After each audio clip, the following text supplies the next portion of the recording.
ইদা সাল্লাতিল মারআতু খামসাহা, কোন মহিলা যদি 5 ওয়াক্ত নামাজ আদায় করে, ওয়া সামাত শাহরাহা, রমজান মাসে রোজা রাখে, ওয়া হাফিজাত ফারজাহা, নিজের লজ্জা স্থানকে হেফাজত করে, নিজের শরীরকে হেফাজত করে, ওয়া আতাআত জাওজাহা, নিজের স্বামীর আনুগত্য করে। আমার কোন বান্দি যদি এই 4টা কাজ করে, আল্লাহর নবী বলেন কিয়ামতের দিন আল্লাহ তাআলা ওই বান্দিকে বলবে কিলা লাহা উদখুলিল জান্নাহ মিন আইয়ি আবওয়াবিল জান্নাতি শিতি, ও আমার বান্দি, তোমার জন্য আমি আল্লাহ তাআলা 8টা জান্নাতের দরজা খুলে রাখছি, তোমার যেই দরজা দিয়ে মন চায় আল্লাহর জান্নাতে তুমি সেই দরজা দিয়ে প্রবেশ করো। কয়টা কাজ? 5 ওয়াক্ত নামাজ আদায় করা, রমজান মাসে রোজা রাখা, নিজের লজ্জা স্থানের হেফাজত করা, স্বামীর আনুগত্য করা। করব কি না? দেখেন কিছু মহিলা আছে দেখবেন পর্দা করে না, পর্দা না করেই চলে। আল্লাহর নবী সাল্লাল্লাহু আলাইহি সাল্লাম বলেন কাসিয়াতুন আরিয়াতুন, ও উম্মত আমার কিছু মহিলাদেরকে দেখবা এরা কাপড় পরে, কাপড় পরার পরেও দেখবা উলঙ্গ, সবকিছু বোঝা যায়। মাইলাতুন মুমিলাতুন, নিজেও অন্যের দিকে মাইল হয়, অন্যকেও তার দিকে মাইল করে। এরকম আছে কি নাই? আল্লাহ নবী সাল্লাল্লাহু আলাইহি সাল্লাম বলেন আলা রুসিহিন্না কাসনিমাতিল মুখতি, তারা মাথার চুলগুলা খোপা করে, মাথার চুলগুলাকে ছেড়ে দিয়ে পর্দা ছাড়া বের হয়।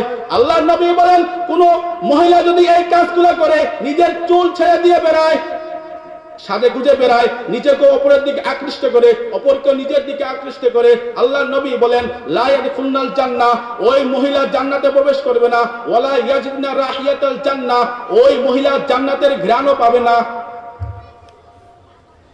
আপনার বিবি যে ভালো এটা আপনি বুঝবেন কিভাবে? জানার দরকার আছে কি নেই? 4টা গুণ যদি কোনো মহিলার থাকে, মনে করবেন আপনার বিবি ভালো। কয়টা গুণ? কয়টা? 4টা। মিন জাওজাতিন সালিহা, আল্লাহর নবী বলেন ও উম্মত তোমার বিবির মধ্যে যদি 4টি গুণ পাও, মনে করবা তোমার বিবিটা নেককার, দ্বীনদার। কয়টি গুণ? 1 নাম্বার, আল্লাহর নবী সাল্লাল্লাহু আলাইহি সাল্লাম বলেন ইন আমারহা আতআতহু, ও উম্মত তুমি যদি তোমার বিবিকে কোনো হুকুম করো, তোমার হুকুমটাতে সঙ্গে সঙ্গে মেনে নে। শরীয়ত সম্মত যদি কোনো হুকুম করো, সে সেটা সঙ্গে সঙ্গে আদায় করে। 2 ওয়া ইন নাযারা ইলাইহা সাররাতহু, তুমি তার দিকে যদি তাকাও, সে এমন ভাবে ভঙ্গি করে তুমি খুশি হয়ে যাও। 3 ওয়া আকসামা আলাইহা আবাররাতহু, তুমি তার উপর যদি কোনো বিষয়ের কসম করো, তোমাকে সে কসম থেকে মুক্তি দান করে। 4 ওয়া ইন গাবা আনহা, তুমি যদি তোমার স্ত্রী থেকে দূরে থাকো, নাসাহতুহু ফি নাফসিহা, সে নিজেকে হেফাজত করে, সে নিজের শরীরটাকে হেফাজত করে, পর পুরুষের সঙ্গে পরকিয়া করে না, পর পুরুষের সঙ্গে কোনো লেনদেন করে না। ও মালিহি, এবং তোমার সম্পদকে হেফাজত করে, তাহলে মনে করবা তোমার বিবিটা নেককার, দ্বীনদার, পরেশগার। তাহলে প্রত্যেকটা মা বোনদের জন্য উচিত হলো এই 4টা গুণ নিজের মধ্যে ছেদ করা।